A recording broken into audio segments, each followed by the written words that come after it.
Today we have a 2013 Mini Cooper 1.6 diesel with roughly 82,000 miles on it.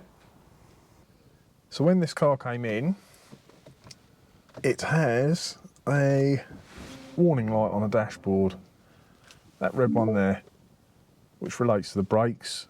We took it up on the ramp, had a look round, and we have replaced the rear discs and pads and the sensor loom, which was worn through.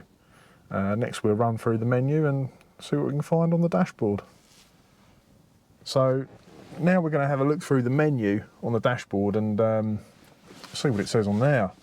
Its ignition is on. All you've got to do is press and hold this button. So I'll do that now.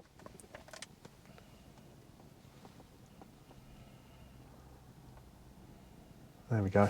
And then you can use this BC button on the end of the stalk to run through all the different items which can put a warning light on.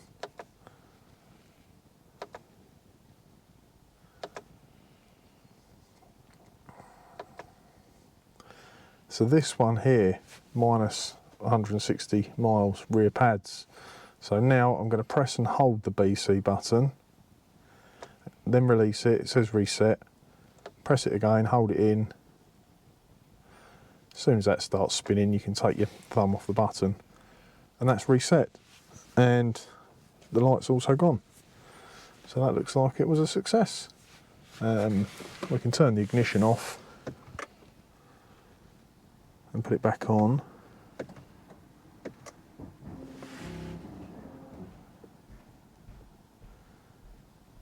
Yeah, there we go, all done.